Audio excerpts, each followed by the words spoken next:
Hello students, welcome back to my channel English Simplified by Amini.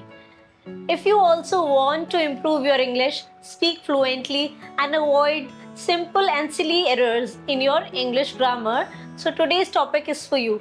Today we are going to discuss tenses, and don't worry, we are going to take up this tenses. It is a very important topic. We are going to take up in different parts. So today we are going to discuss the importance and what is the basic meaning and introduction to the topic, that is tenses. So let's begin. So tenses. First we need to know that what are tenses. See, the word tense tell us about time of an action, जिसको हम हिंदी में क्या कहते हैं, काल. Okay तो words जो tenses जो ये हमें बताता है कि कोई भी action, when we are doing that action, when the work is happening, whether we are doing it right now, whether it has already happened or it is going to take up in the future. तो कोई भी काम जो हम कर रहे हैं, किस समय पर वो काम हो रहा है, क्या वो काम हो चुका है, क्या वो काम हम अभी कर रहे हैं, या वो काम फ्यूचर में होगा. अब जो हम ये बात कर रहे हैं कि टाइम ऑफ एन एक्शन, अब ये एक्शन क्या है, इट इज, अगर हम ग्रामर की टर्म्स में बात करें, इट इज वर्ब्स. वर्ब्स आपको पता होगा क्या होता है. वर्ब्स होते हैं क्रिया, जिसको हम हिंदी में कहते हैं क्रिया, कोई भी कार्य का होना. तो कोई भी कार्य मतलब कोई भी action which is going to happen, या कोई भी काम जो अभी हो रहा है, कोई भी एक्शन, ऑन गोइंग एक्शन जो हो रहा है, वो होता है verb. For example eating, sleeping, talking. तो ये सब किस चीज के एग्जाम्पल्स हैं, वर्ब्स के. Okay, moving on to our main topic, tense. I am repeating, tense क्या होते हैं. These are the words which tell us about time of an action, कि हम कोई भी काम किस समय पर कर रहे हैं, किस समय पर वो कार्य हो रहा है. Okay, now moving on, we have three main types of tenses. First one is present tense, second one is past tense, and third one is future tense. See, for our English language, अगर हमें अपनी language को बहुत error free और बहुत अच्छा बनाना है, fluent बोलना है English without any grammatical error, तो सबसे इम्पोर्टेंट टॉपिक होता है टेंसेस. बहुत वास्ट है, और जब तक आप इंग्लिश पढ़ते हैं, इंग्लिश बोलते हैं, उसमें बेसिक टेंसेस के बिना आप इंग्लिश बोल नहीं सकते, यूज नहीं कर सकते लैंग्वेज को. ओके, तो आपको ये पता होना चाहिए कि टेंसेस जो हमारे तीन टाइप के हैं, इनमें क्या बेसिक मीनिंग है और कैसे हम इनको यूज करते हैं. सो फर्स्ट टेंस जो हमारा टाइप है, प्रेजेंट टेंस, वो क्या होता है, that is right now, any action which we are doing right now, currently, presently.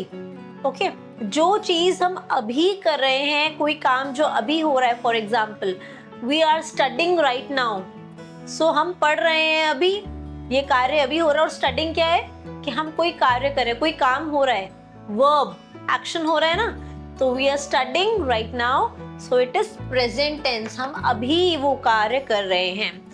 I have already studied in the morning, past. second type जो है हमारा है past tense, कोई भी कार्य जो ऑलरेडी हो चुका है, any action which is already done, already done हो चुका है, कर चुके हैं वो काम. ओके, तो जब हम पढ़ाई सुबह कर चुके हैं, मतलब I have already studied in the morning. अब स्टडी यहाँ पे वर्ब है, सब बिल्कुल सेम, कार्य हो रहा है, कोई भी एक्शन हो रहा है, बट वो कब हो रहा है, अभी हो रहा है नहीं, it is already done, over, हो चुका है, तो वो होता है past tense. Moving on to our third type, that is future tense. अब फ्यूचर टेंस क्या होता है, कोई भी काम जो होगा, होने वाला है, upcoming action that is going to take up in the future time और in the some time later. Okay, तो हम फॉर एग्जाम्पल, मैं कल सुनीता से मिलूंगी, I will meet Sunita tomorrow. तो हम बात कर रहे हैं कोई भी एक्शन, जैसे यहाँ पर किस एक्शन के बारे में बात हो रही है, मिलने की, मीटिंग. तो कब होगी, क्या वो हो चुकी है, नहीं. क्या मैं मिल चुकी हूँ, नो. क्या मैं अभी मिल रही हूँ, नो. आई विल मीट मतलब मैं मिलूंगी कल, अभी वो एक्शन पेंडिंग है, कल होगा, फ्यूचर टाइम में होगा. तो कोई भी action which is going to take up later on in the future time, that is future tense. I hope the three types of tenses, the basic meaning of these three types is clear to everyone. First one, I'm repeating, Present tense, any action which we are doing right now. Past tense, any action which is already taken place, already done, it is over. Okay? And the future tense, which is going to take up in the upcoming time or in the future time. So these are the three basic and the main three types of the tenses. Now moving on to the subtypes. We have subtypes: simple present tense. Moving on to the next type, that is continuous form.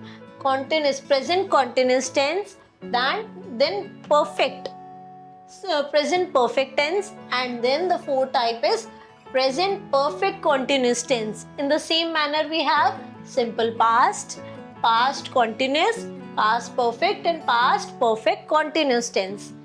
Simple future tense, future continuous, future perfect, and future perfect continuous tense. So we are going to take up these all the types in the upcoming videos. Today's video was just an introduction to the main topic, that is tenses. I hope you have enjoyed and understood this topic, and if you did, please like, share and subscribe my channel. Thanks for watching. See you in the next video with the explanation of these topics. Thank you.